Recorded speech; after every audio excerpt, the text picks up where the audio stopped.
Ev Williams' favorite books.html. Yeah, I probably wouldn't pick those now. It's been a while. I'm not an executive anymore, so I mean, that's not as useful. Zen the Art of Motorcycle Maintenance is great, but I will mention one book very related to the conversation, which is, have you read Why Greatness Cannot Be Planned? No. Great title, though. Why Greatness Cannot Be Planned. I've recommended this to 100 people. Love this book. It's the subtitle is The Myth of the Objective. And the premise is by a guy named Ken Stanley and another guy who were AI researchers. And the way it starts out is this is early AI researchers. Ken, when worked at OpenAI later, they were building bots. And the example they talk about is trying to build a robot to go through a maze and how they've tried to program all kinds of smart algorithms into it. And then they found that the most effective strategy was just try something new. And they go on from that and extrapolate this idea that if you are trying to do something that hasn't been done before, we're taught from birth and from school and everywhere is like, set your goal, make a plan to get to the plan, persevere, go through that. And the premise of the book is that works if it's something that's been done a lot and that's formulaic. And you can set a goal to run a marathon and you can, download a training regime and you can go run the marathon, and probably because you can't do that to invent the computer or Twitter or create amazing art. You can't plot it. And to the extent you try to plot it, you shoot yourself in the foot because you cut off the possibilities that lay before you. And I read this book when I was running Medium, my last company, and it had a great effect on me because I felt this deep sense of relief, because my entire business and startup career, I've been deeply driven to create things. I saw companies, and particularly products, as a creative process. It's like writing a book or painting a painting. Is like you have to figure it out as you go. You don't have it fully baked in your head from day one.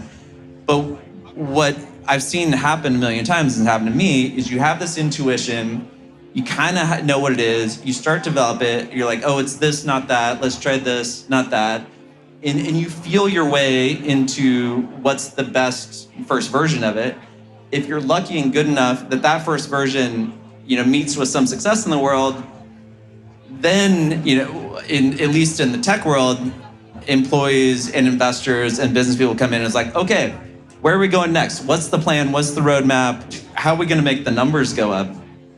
And it just doesn't work to very far. It works like a little bit to get that next stage, but it doesn't work to really innovate. It doesn't work. And so you have to be comfortable with the ambiguity of not knowing where you're going to go. Anyway, this book is good, and it makes this point. It's very short. It also talks about evolution a lot, and how the most creative force in the world is clearly nature, and it has no plan. It just tries shit. Yeah, trial and error. Yeah. This book changed my life, Kenneth. This book changed my life. If there were just a few things you can summarize, from this book, what would it be? So the book is a result of AI research, and it's a really strange story because it's very unusual that AI research results lead to something that looks a little bit like social critique. In fact, I think I'm unaware of any other example like that, and I certainly wasn't trying to do something like that. That wasn't my career goal. But the thing is that we were seeing results that had really large-scale implications outside of AI. And I mean, in hindsight, it starts to make sense to me that if you're really trying to understand intelligence, which is this one of the most salient aspects of being human, then you should expect to learn something about what it means to be human. I mean, that seems to make some sense in hindsight. So that should be happening. That should be a side effect of our field. To the extent we don't do that, it might be a sign that we aren't necessarily digging in the right places or learning the things we should be learning. But in any case, what we found was this really strange paradoxical phenomenon, which is that pursuing an objective can actually get in the way of achieving the objective. But it's more than that. It's also that it gets in the way of achieving anything else, even outside of the objective you started with. And this is something that originated from observing results from experiments. So this is not like an opinion. This is just empirical results that we were observing in experiments that we did. Some of those experiments had people in the loop. So we had people searching through spaces, finding, in our case, pictures was the original experiment. It's called PicBreeder. And we saw this phenomenon of people only finding things when they're not looking for it, which is really hard to absorb. So you can only find things if you're not looking for them. It's like some kind of Zen statement or something like that. But if you think about it, it starts to make sense, even algorithmically, because it also sounds philosophical, but it's really an algorithmic observation. But algorithmically, it makes sense because there's this phenomenon of deception in complex spaces, which is like a well understood. I mean, sometimes we use other words for it, like we might call it like getting stuck in a local optimum or something like that, or premature convergence. But really, what deception means is that it appears that you're going in the right direction when you're going in the wrong direction, or vice versa. It could appear that you're going in the wrong direction when you're going in the right direction. And the thing about that is that it's much more pathological and pervasive than the way that we usually think about it, because it's not a surprise that that exists in search spaces, but it's so pervasive in spaces that are complex. And that is what we didn't appreciate, I think, and that the book is really keying in on, because you see, like in complex spaces, that should be the rule rather than the exception. Like by complex, I just mean things that are hard, like things in the world that are hard to solve. So something like creating AGI, or curing cancer, or creating infinite renewable energy, or things we might want to do. Those things, the stepping stones that lead to those things don't look like those things. They aren't obvious, in other words. Like if they were obvious, then we would just do them and they wouldn't be considered hard problems. So obviously we don't know what the stepping stones are, which means that when we do find the right stepping stones, they will be surprising, which means they won't be things that we would initially guess are the important things you need to do to get to those things. And this was initially observed in these artificial search spaces like PicBreeder, but it was clear that this is a general principle in all complex spaces, because they will always have this kind of circuitous property, or else they're not complex. It's basically like a truism. And so the problem, which the implication for the problem we have in society gradually grew in my mind over time after this, like looking at the AI results, especially from also talking to people about the results, because people often would ask, what does it mean for me? Because people would say, like AI conferences, they'd say, I have objectives. Like, is this like applicable to the way I think about things, or is this only about algorithms? But of course, it's not only about algorithms, because we all are facing search spaces. Like that's a problem that's generally ubiquitous in life, not just in algorithms. And because of that, it started to emerge in my mind that like this matters to people. This matters to institutions, it matters to governments, it matters to education. Like there's objectives everywhere. It's completely saturating everything that we do. And if this deceptive principle, which I call the objective paradox, because it's a paradox that pursuing something can cause you not to achieve it, if it holds with really tough problems, then like we're all in trouble, because like we're all doing everything by setting objectives. And the more I thought about it, the more this seemed like a serious social problem, even though it's not the kind of thing, that is currently debated in society. Like you don't have like protests going on about like anti-objective movements or things like that. But that made it even more seem like this needs to be brought up. At least we can have a conversation. Maybe I can't change the way things work in the world, but at least we could have a conversation. And it seemed important to bring it up, because it doesn't seem to be on anyone's radar.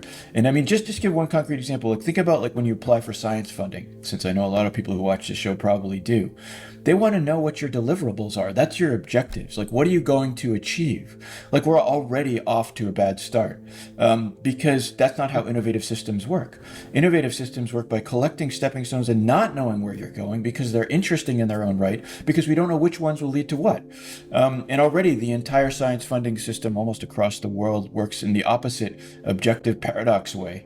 And so that's a mistake. And most institutions work that way. And so we wrote the book, Joel Lemon and I, to try to highlight this and start a conversation. In a way, a goal or a stepping stone is like knowledge. So I kind of think of your your philosophy as describing a kind of epistemic roadblock. So the paradox is that in science we want to accumulate knowledge, and we're shooting ourselves in the foot because you're saying, well, you're only allowed to operate inside the space of this known knowledge because the goal presumably shrouds out any other knowledge that you don't already know. So it's about this kind of paradox of the unknown unknowns. But I wanted to bring one other thing in, because some might say that it's, there's in reinforcement learning, there's exploration versus exploitation. And you have a fixed goal, but people might argue, well, yeah, you have a fixed goal, but there's this implicit motivation, so the agent can still learn sub-goals and do lots of kind of weird and wonderful things that might be somewhat orthogonal to the end goal. And I've always felt that, again, this is a teleology question. The reason why there is no teleology in evolution, it's a process that is divergent. It generates entropy and complexity all the time. And that is precisely because there is no end teleology. You have these independent agents kind of doing things on their own and not necessarily sharing information with each other. So it's true that exploration versus exploitation is very well known and well studied. It's no surprise to anybody that we should do some exploration. But there's a couple things about that I think fall very short of the kind of observations the book is making about what exploration really should be, and one of them is basically related to what you just said, that it's just having the subjective at all in mind can be just too much of a drag on your ability to explore, that it just doesn't all add up. And we should note that, of course, and we concede in the book that modest objectives do work. So the book is not saying no objectives ever work. That's important to concede here. Modest objectives can work, and a lot of the time reinforcement learning, when it works because it's what I would call a modest objective. So you keep your eye on the ball, and exploration you could think of as a little bit of distraction, moving you around, but you need to have that distraction because you need to sometimes get off deceptive paths. And it works. That works out. But the problem is when you're looking at something that's radically ambitious. That's what I talk about something like curing cancer. This is way beyond where we understand what will lead to what. Then it actually doesn't make sense anymore. It becomes actually a huge weight on your ability to explore, and that leads to it's actually the case that having an objective is much more powerful than a force for diversity. Sometimes what this field, that the original experiments that led to the book led to a field called quality diversity algorithms, and this whole field is sort of about this idea that quality is kind of like a huge powerful force, and diversity is this very delicate feather, and you try to combine them together, and if you're not careful about it, it's always going to be that quality crushes diversity. Diversity is the hard thing to do. And so that leads to kind of the second point I want to make about exploration versus exploitation, is that exploration is actually a very complicated subject. And when we think about it as just making random moves, that is the most trivializing way to think about what exploration means. Exploration is an intelligent process. It's not random. Of course, in an algorithm, it might be defined as something random, but real exploration means following gradients of interestingness, which is highly information rich, understanding what's interesting in the world. People are really good at that. That's one of the remaining deficits, I think, for models today, artificial models, because understanding interestingness is an extremely difficult problem. But those gradients, you can think of them as gradients you can follow. That's what it means to explore. It's not taking a random move in a reinforcement learning algorithm. And so exploration algorithms, forget about having an objective. It's its own topic in its own right.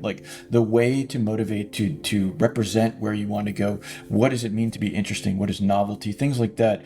They'll have to be confronted in order to understand what it means to explore in an informed way. And what that will do then is it will accumulate things that are interesting, and some of those things will lead to other interesting things. And eventually one of those might turn out to be the stepping stone that leads to something you care about, or it may turn out to be something someone else cared about, but what you're doing is collecting stepping stones. And so you're making it more likely something important will happen in the future. If you want to be the best in the world at anything, you cannot follow prescription. If you want to be okay at it, then sure, you can follow prescription. If you want to learn how to lose a pound a month and get in decent shape, then you can follow a calorie counting worksheet. But if you want to be a shredded bodybuilder or an Olympic athlete, you're not going to get there through how-tos. You're going to have to create and forge your own path that is unique to you. Well, what I will add to that is that one does not have to want to become the greatest in the world. If you look at the lives of human beings, there is intense struggle. The futility of prescriptions does not just harm one who wants to become world class. It gravely harms the one who simply doesn't want to struggle. The way I think about it in the business world is that hard work has very little to do with effectiveness. The grocery store owner or the person working at a restaurant might work 60, 80 hours a week, and that might be all Elon Musk is working. But Elon's making a lot more money because of his specific knowledge that cannot be taught, but can be learned on the job if you have a strong enough desire.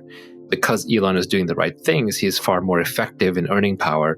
And the right things, at least in business, can't be taught because it's a moving target. You can only give very vague principles that inspire people to head in the right direction, but I can't teach you how to make money or trade the stock market. It's like when people ask you for stock tips. No one who's any good at stock trading gives actionable investment advice in a public forum because all the details are too hard to convey. I can always tell people who ask for stock tips, they're not really serious about investing. People who ask for book recommendations aren't really serious about reading. People who ask, what business should I build, aren't really serious about entrepreneurship. People who say, what career path should I take, they're not really serious about their career. When someone's asking for a how-to in anything, they aren't actually that serious about it. If they were truly serious about it, they would figure it out. But then that leaves the paradoxical question, well, how do I figure it out? Take the person who, quote, made it and became world class in whatever he did. If he went back and retraced his steps and did everything again the same way, but this time he did it by mimicking himself, he would fail. Even he wouldn't be able to do it. What has to be understood is that where greatness comes from, it's a very murky affair. It is nonlinear. It is unpredictable. Perhaps nature and the universe set it up this way, that you have to jump in.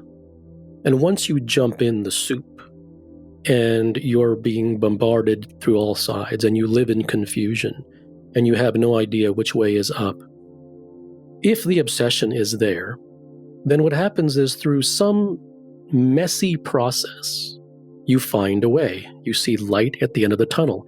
You forge a path through the jungle.